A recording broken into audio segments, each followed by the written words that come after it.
Good morning friends, so welcome to the prelims booster session. आज का पहला topic है इंडिया फ्रांस बायलैटरल टाइज। ये टॉपिक आपके इंटरनेशनल रिलेशंस के लिए इंपॉर्टेंट है। तो पीएम मोदी आपको पता है कि 2 दिन के फ्रांस के जो है दौरे पर गए हैं। 13 जुलाई से जो है ये दौरा शुरू हुआ है। और प्राइम मिनिस्टर जो है वो फ्रेंच नेशनल डे, जो जिसको बेस्टाइल डे भी कहते हैं, उसकी सेलिब्रेशंस को अटेंड करेंगे। इंडिया की एक ट्राई सर्विसेज कंटिजेंट भी जो है वो बेस्टाइल डे परेड में पार्टिसिपेट करेगी। और पीएम मोदी जो है वो 26 रफाल मरीन फाइटर्स जो हैं आईएनएस विक्रांत के लिए जो है वो जो है उसके लिए डील भी साइन करेंगे।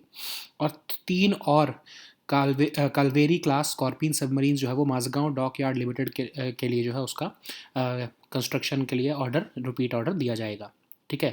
अब अगर हम देखें इंडिया और फ्रांस के बायलैटरल रिलेशनशिप को, तो सबसे इंपॉर्टेंट जो चीज़ आपको याद रखनी चाहिए वो ये पता होना चाहिए आपको कि 1998 में जब इंडिया ने न्यूक्लियर टेस्ट किए थे, तो फ्रांस अकेली ऐसी वेस्टर्न पावर थी जिसने, या आप ये भी कह सकते हो फ्रांस ऐसी अकेली मेजर पावर थी जिसने इंडिया के साथ सबसे पहले बात करनी शुरू की थी। और फ्रांस जो है वो सब शुरू से ही जो है इंडिया के ऊपर सैंक्शंस लगाने से के अपोज कर रहा था। ठीक है। 1998 में दोनों कंट्रीज़ ने स्ट्रेटेजिक पार्टनरशिप भी साइन किया था। फ्रांस इंडिया की जो है यूनाइटेड नेशन सिक्योरिटी काउंसिल की जो है मेंबरशिप को भी जो है वो सपोर्ट करता है। इंडिया के न्यूक्लियर सप्लायर्स ग्रुप के में भी एंट्री को भी सपोर्ट करता है। इकोनॉमिक कोऑपरेशन देखें तो लगभग जनवरी से दिसंबर 2021 के बीच में इंडिया फ्रांस का बायलैटरल ट्रेड जो है वो $14 बिलियन का रहा है। इंडिया में जो है France 11th largest foreign investor भी है। डिफेंस कॉपरेशन वो तो आपको पता ही है, बहुत तेज़ी से आगे बढ़ रहा है। Exercise Varun, exercise Garud, exercise Shakti हम कंडक्ट करते हैं आपस में। फ्रांस इंडिया का सेकंड लार्जेस्ट आर्म्स सप्लायर बन चुका है यूएस को डिस्प्लेस करके आफ्टर रशिया। ठीक है। सिपरी रिपोर्ट ये भी कहती है कि फ्रेंच डिफेंस एक्सपोर्ट्स जो हैं इंडिया को, उसमें 62 एयरक्राफ्ट और 4 सबमरीन्स भी जो हैं वो इंक्लूडेड हैं। और 6 स्कॉर्पियन सबमरीन्स भी फ्रांस से इंडिया ने 2006 में जो है उसके लिए डील साइन की थी। ठीक है। अगर हम इंडिया का डायस्पोरा भी देखें फ्रांस में, तो वो 4th लार्जेस्ट इंडियन कम्युनिटी है यूरोप में, फ्रांस में, आफ्टर यूके, इटली और जर्मनी। नेक्स्ट हम टॉपिक देखते हैं burning of Quran. International relations के लिए ये भी टॉपिक इंपॉर्टेंट है। United Nations human rights council ने वोट किया है और कंडेम किया है कुरान बर्निंग इंसिडेंट को, जो कि स्वीडन में हुआ था। और ये रेजोल्यूशन पाकिस्तान जो है वो लेकर आया था। और 57 नेशन ओआईसी कंट्रीज़ के बिहाफ पर ये पाकिस्तान ने रेजोल्यूशन जो है वो अगेंस्ट स्वीडन जो है वो इंट्रोड्यूस किया था। इंडिया ने ऑफ कोर्स, क्योंकि इंडिया भी यूएनएचआरसी का पार्ट है इस टाइम पर, तो इंडिया ने भी ऑफ कोर्स उस रेजोल्यूशन को सपोर्ट किया। और ये जो है रिलीजियस हेट्रेड के अगेंस्ट ये एक रेजोल्यूशन जो है वो स्वीडन के अगेंस्ट पास किया गया है। एक इराकी इमिग्रेंट स्वीडन में, उन्होंने जो है ये कुरान को बर्न किया था स्टॉकहोम में लास्ट मंथ। और स्वीडन ने भी इस इंसिडेंट को कंडेम किया है, लेकिन उन्होंने जो है कहा है कि उनके वहाँ पर constitutionally protected right to freedom of assembly, expression और डिमॉन्स्ट्रेशन है, तो वो इसके अगेंस्ट कुछ नहीं कर सके। अब अगर हम की हाइलाइट्स देखें तो यूएन राइट्स ने कहा है कि यूएन राइट्स चीफ ने ये भी बोला है कि एक रिपोर्ट पब्लिश की जाए रिलीजियस हेट्रेड के ऊपर। और स्टेट्स को कहा है कि वो अपने लॉ को रिव्यू करो, और अगर कोई ऐसी जो है रिलीजियस हेट्रेड को प्रमोट करने के लिए कोई अगर ऐसी आज़ादी है तो उसको जो है रोका जाना चाहिए। ठीक है। लेकिन इस रेजोल्यूशन को यूएस और यूरोपियन यूनियन दोनों ने ही कंडेम किया है, अपोज किया है रादर। अब अगर हम देखें United Nations human rights council, तो एक इंटर गवर्नमेंटल बॉडी है with in United nation system, Geneva based है। 2006 में इसको क्रिएट किया गया था यूएनजीए द्वारा। High commissioner for human rights जो है वो इसके प्रिंसिपल ह्यूमन राइट्स ऑफिशियल होते हैं। 3 बार ये साल में मिलती है। और 47 स्टेट्स इसके जो है वो मेंबर होते हैं। 47 मेंबर जो है वो डायरेक्टली इलेक्टेड होते हैं और सीक्रेट बैलेट से उनका इलेक्शन होता है। अब जो मेंबर हैं वो 3 साल की टर्म जो है वो सर्व करते हैं। यूएनएचआरसी के जो फंक्शंस हैं वो यही है, हम ह्यूमन राइट्स प्रमोट करना, कोई अगर ह्यूमन राइट्स वायलेशन हो रही तो उसको मॉनिटर करना, रिपोर्ट करना, यूनिवर्सल पीरियोडिक रिव्यू करना मेंबर स्टेट्स का। स्पेशल प्रोसीजर भी जो है वो अपॉइंट कर सकता है, मतलब कि अगर कोई ऐसी ग्रेव ह्यूमन राइट्स वायलेशन हो रही है तो उसके लिए यूएनएचआरसी स्पेशल रेपर्टियर्स भी जो है वो या इंडिपेंडेंट एक्सपर्ट्स भी अपॉइंट करके रिपोर्ट ले सकता है। ठीक है। अगर हम ऑर्गेनाइजेशन ऑफ इस्लामिक कोऑपरेशन के बारे में देखें तो second largest intergovernmental organisation है आफ्टर यूएन, और ये कलेक्टिव वॉइस है मुस्लिम वर्ल्ड की। इसमें 57 स्टेट्स हैं। एक परमानेंट सेक्रेटरीट भी है जद्दा में, जो कि आपका सऊदी अरेबिया में है।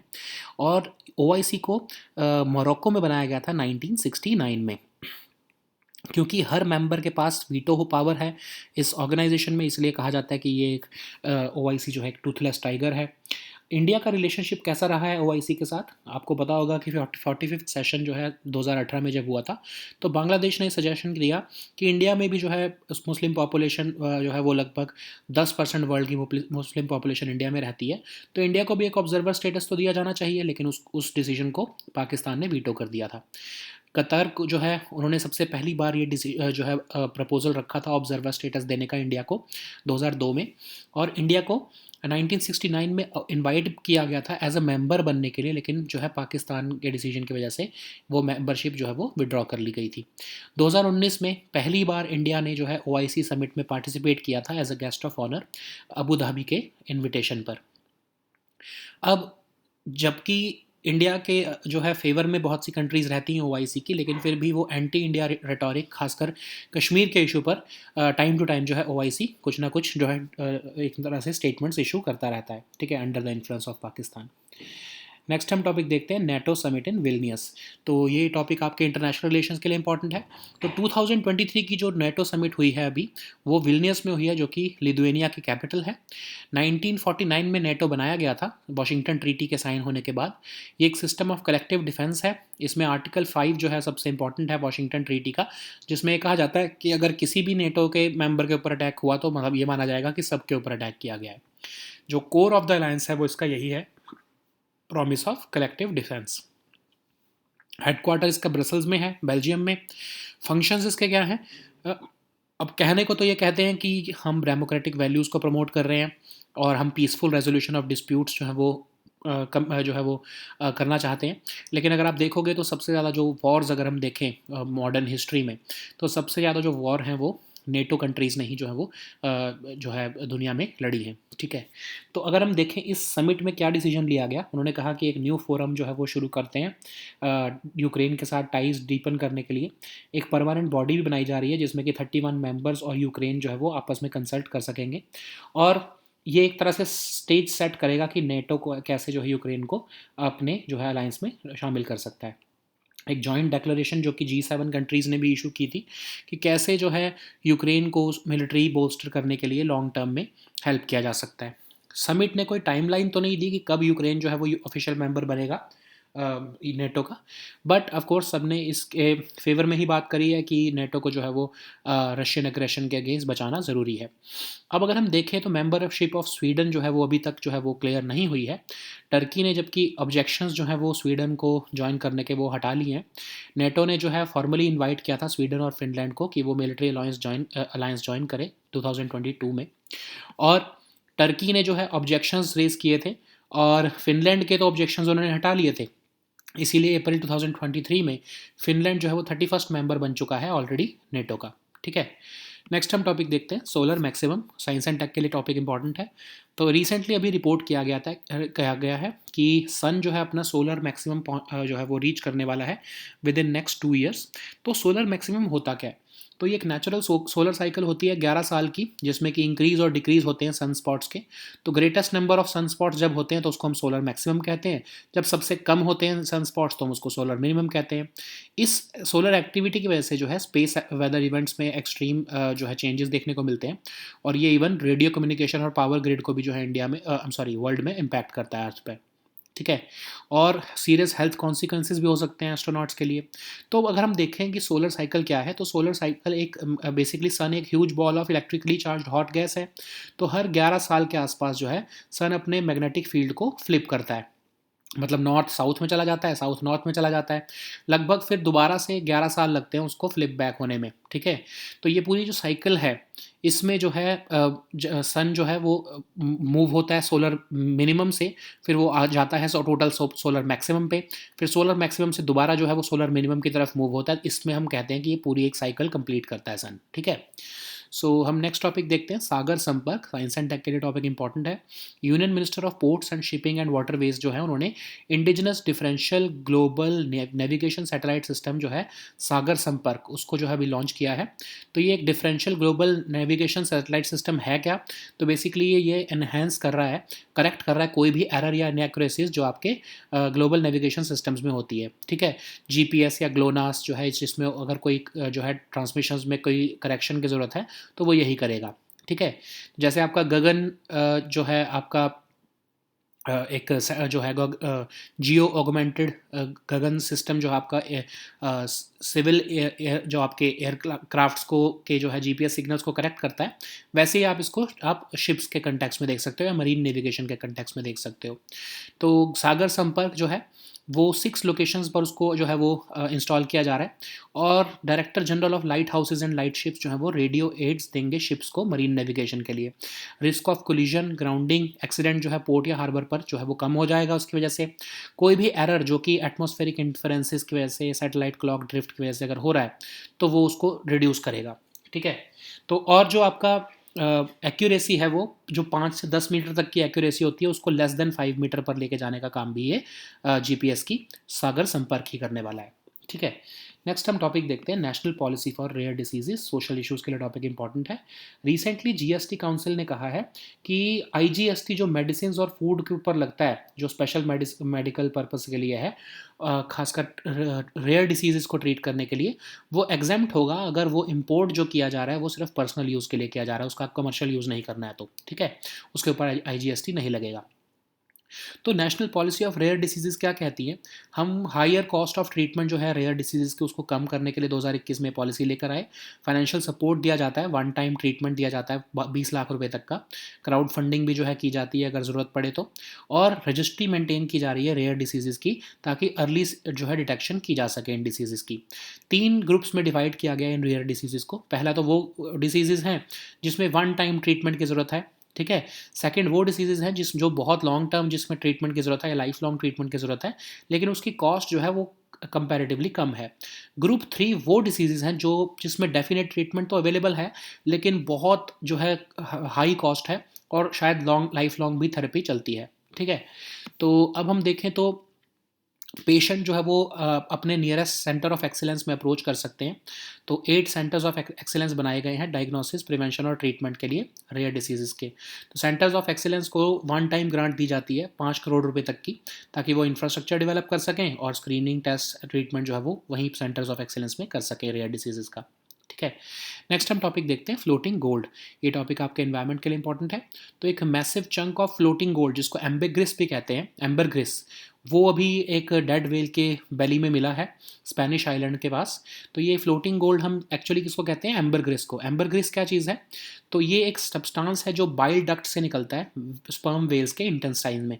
वैक्सी सॉलिड इन्फ्लेमेबल सब्सटेंस होता है। अब ये बनता कैसे है, जनरली स्पर्म वेल जो है वो सेफेलोपॉड्स जो है वो कंज्यूम करती हैं, जैसे स्क्विड्स या कटल फिश। तो इनके जो बीक्स और पेन्स होते हैं वो जनरली उसको एक्सपेल तो कर देती है वेल वॉमिटिंग करके, लेकिन कई बार ये बाईपास कर जाते हैं और ये बाइंड हो जाते हैं वेल की इंटेस्टाइन में और एक solid mass of ambergris form करते हैं। जब ये बहुत लंबे टाइम तक इंटेस्टाइन में पड़े रहते हैं वेल के, तो ये एक प्रोटेक्टिव मैकेनिज्म बना लेते हैं और सेफ गार्ड करते हैं वेल के इंटरनल ऑर्गन्स को शार्प स्क्विड बीक्स से। ठीक है। जब ये धीरे धीरे मैच्योर हो जाते हैं तो ये एक प्लेजेंट स्मेल जो है डेवलप कर लेते हैं, अर्दी अरोमा डेवलप करते हैं। अब आपको ये सोच लग रहा होगा कि ये इतने लंबे टाइम बाद तो बैड ऑर्डर आना चाहिए, नो, बट इसमें अच्छी जो है वो एक तरह से अरोमा आने लग जाती है, और इसीलिए जो है इसका परफ्यूम या फिर फ्रेग्रेंसेस बनाने में बाद में इस्तेमाल किया जाता है। ठीक है। सो नेक्स्ट हम टॉपिक देखते हैं एंथ्रोपोसीन एपक। ये टॉपिक भी आपके इन्वायरमेंट के लिए इंपॉर्टेंट है।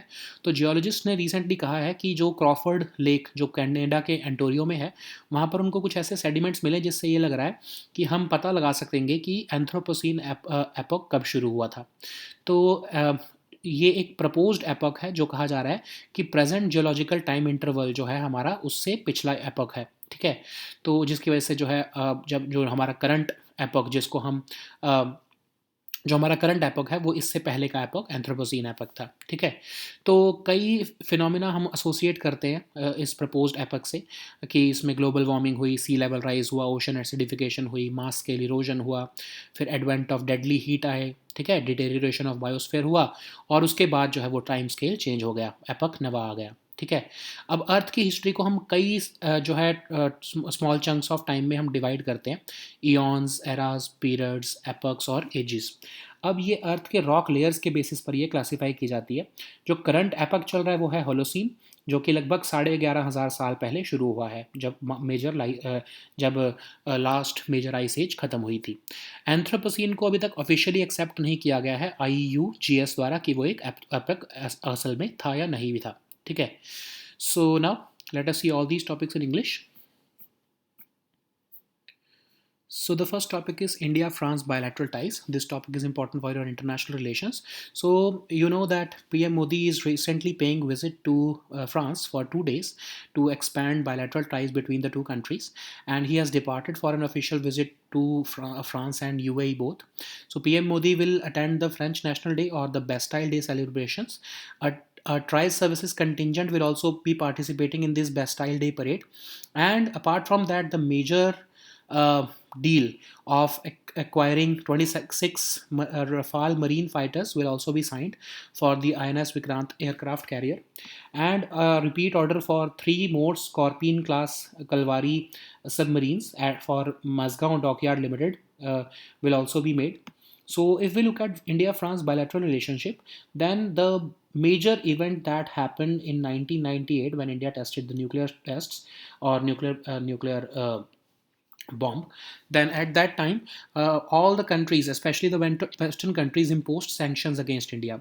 So France was the first major power to open talks with India, and it also opposed imposing any sanctions on India. So in 1998 both countries, India and France, they entered into the strategic partnership, and France also has time and again supported India's bid for permanent membership of United Nations Security Council, as well as our entry into nuclear suppliers group. So between July to December 2021, India France bilateral trade stands at about $14 billion. France is the 11th largest foreign investor in India. And if we look at the defense cooperation, then apart from the naval, air force, and army exercises or regular defense exercises, France is India's second largest arms supplier as per SIPRI, and it accounts for almost 29% of our imports. Okay, so Russia is of course the largest supplier, and France has recently displaced US to become the second largest supplier of defense equipment to India. So CIPRI report also says that French defense exports to India include 62 aircrafts and about 4 submarines, and a contract for 6 Scorpion submarines from France was signed actually in 2006. If we look at our diaspora in France, then France hosts the fourth largest Indian community in Europe after UK, Italy, and Germany. Okay, so the next topic is burning of Quran. This topic is important for your international relations. UN Human Rights Council has voted recently to condemn the recent Quran burning incidents in Sweden, and this resolution was introduced by Pakistan on behalf of 57 nations of OIC. Okay, so United Nations Human Rights Council has also approved a disputed resolution on religious hatred uh, in the wake of burning of Quran in Sweden. So what had happened is that an Iraqi immigrant to Sweden burned the Quran outside Stockholm Mosque last month, and Sweden, although condemned this incident, it said that the citizens of their country have constitutionally protected right to freedom of assembly, expression, and demonstration. But the resolution is saying that UN rights chief has also said that they will be publishing a report on religious hatred, and they will be reviewing the laws and they have asked the member states to plug the gaps which impede the prevention and prosecution of acts and advocacy of religious hatred. But this resolution has been opposed by both US and European Union. Okay, so what is United Nations Human Rights Council? It's an intergovernmental body within the United Nations system, which is based in Geneva, and it was created in 2006 by the UN General Assembly. The High Commissioner for Human Rights is the principal human rights official of the UN, and this council meets 3 times a year to examine human rights violations worldwide. It is made up of 47 states, and all of the states are directly elected, and they are elected by a secret ballot, and they serve a period of 3 years. So, what are the primary functions of UNHRC? Basically, to promote human rights, monitor any violation of it, and report it to the UNHRC. Okay, so what is OIC? OIC is the second largest intergovernmental organization after the UN, and it is the collective voice of the Muslim world. It has 57 member states, and it has a permanent secretariat in Jeddah, that is in Saudi Arabia, and The organization was established in 1969 in Morocco, but it has been criticized as a toothless tiger by many analysts because every member has a veto in OIC. If we look at India's relationship with OIC, it is a bag of it is a mixed bag. And in the at the 45th session of summit in 2018, Bangladesh suggested that India should be given observer status because India has 20% of world's Muslim population. But that suggestion was vetoed by Pakistan. Qatar also proposed in 2002 that India should be given an observer status.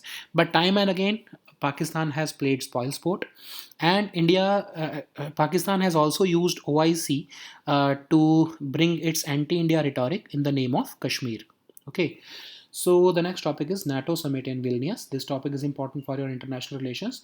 So recently, 2023, the NATO summit has taken place in Vilnius, that is the capital of Lithuania. So what is NATO? It is an intergovernmental or security alliance of 31 countries. The most recent country to join NATO is Finland. That is that it joined in April 2023. If you may be remembering the recent current affairs. Anyways, NATO was established in 1949 with the signing of Washington Treaty.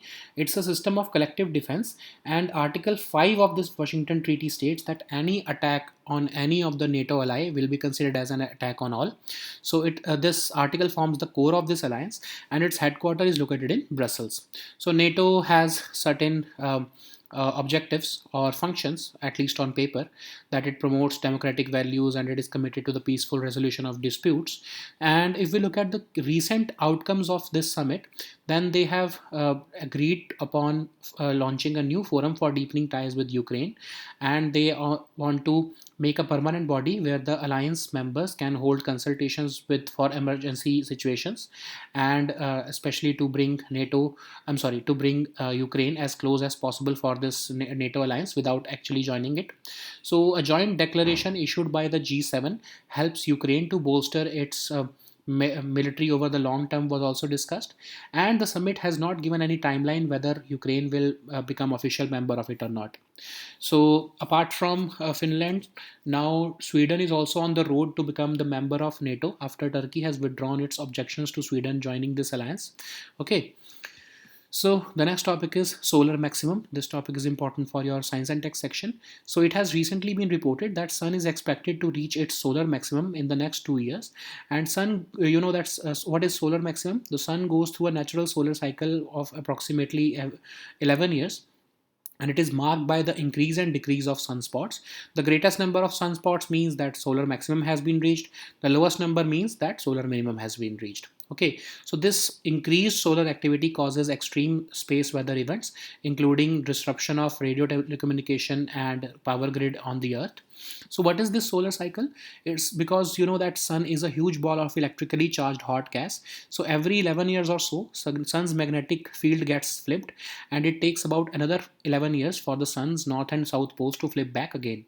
So the sun cycle starts from solar minimum, then it reaches the peak of solar maximum, and then when again it reaches the solar minimum, we consider that the one cycle of sun has been completed.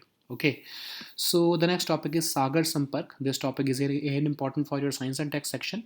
Union Minister of Sports, Shipping and Waterways has recently inaugurated the indigenous differential global navigation satellite system called Sagar Sampark. It is an indigenous differential global navigation satellite system, which is a terrestrial based enhancement system, and it corrects the errors and inaccuracies in the global navigation satellite systems to give more accurate positioning information. So it has been installed in 6 locations, and it will aid the ships for marine navigation. It will reduce the risk of collisions, groundings, accidents in the ports and harbor areas.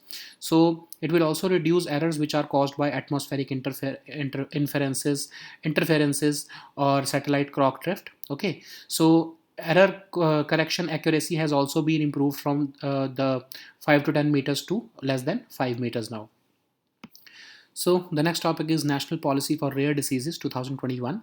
This topic is important for your social issues. Recently, GST Council has said that IGST on medicines and food, which is required for treating rare diseases, will be exempted if it is being imported for personal use and not commercial one. Okay. So what is National Policy on Rare Diseases? The aim is, of course, of this policy is to lower the high cost of treatment for rare diseases, and it offers financial support for one-time treatment of up to 20 lakh rupees, and it introduces a crowdfunding mechanism also. It also creates a registry of rare diseases and provides for early detection. So there are three the diseases have been classified into three groups. The first one, of course, means that these disorders are amenable to one-time curative treatment. The group 2 means diseases which are long-term or lifelong, which require long-term or lifelong treatment, but they have relatively lower cost of treatment. Group 3 diseases are those which have definitive treatment, but they have very high cost and lifelong therapy. So, patient of the nearby area may approach the nearest center of excellence, and there are 8 such centers of excellence which have been provided with one-time grant of 5 crore rupees for the development of infrastructure for screening, tests, and treatment of these rare diseases. So the next topic is floating gold. This topic is important again for your environment section. So a massive chunk of floating gold, which is also called the ambergris, has been found in the belly of a dead whale near Spanish island of La Palma. So floating gold or ambergris is basically a substance which is extracted from the bile duct in the intestines of sperm whales. It's a waxy, solid, inflammable substance. It is generated once the sperm whales consume significant quantities of cephalopods, which is also includes squid and cuttlefish. So the in rare cases, the beaks and pens of these cephalopods bypass the process in which whales vomit these substances, and then these substances, when they go inside the sperm whale, and they bind together within the whale's intestine, and they form a solid mass of ambergris. Okay, over a period of time, it develops a pleasant and earthy aroma, and it also acts as a protective mechanism safe to safeguard the internal organs of the whale from sharp squid beaks. Because it has an earthy aroma and it has a pleasant aroma, it is also used in creation of perfumes and fragrances. Okay. So the next topic is Anthropocene epoch. So this topic is important for your environment section. So geologists have recently said that sediments at Crawford Lake in Canada's Ontario have provided evidence of the beginning of Anthropocene period, which denotes the presence of geological time interval in which the Earth's ecosystem has gone through radical changes due to human impact. Okay, so several phenomena associated with this epoch mean that global warming had happened, sea level rise, ocean acidification, mass scale soil erosion, deadly heat waves, deterioration of the biosphere. All this has happened in this proposed Anthropocene epoch, which is being said that it preceded the existing epoch, okay, which is the Holocene epoch. So, what is this geological time scheme? We generally divide the time on Earth into smaller chunks called eons, eras, periods, epochs, and ages, and it is basically classified on the basis of Earth's rock layers.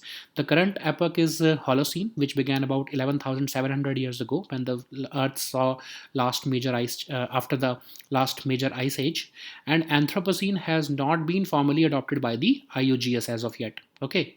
So there is still debate whether the Anthropocene existed as a separate time period from the current epoch called Holocene. Okay, so these were our topics for today, and please also download the weekly current affairs compilation from our Telegram group today. We'll meet next time with new topics. Until then, goodbye and take care.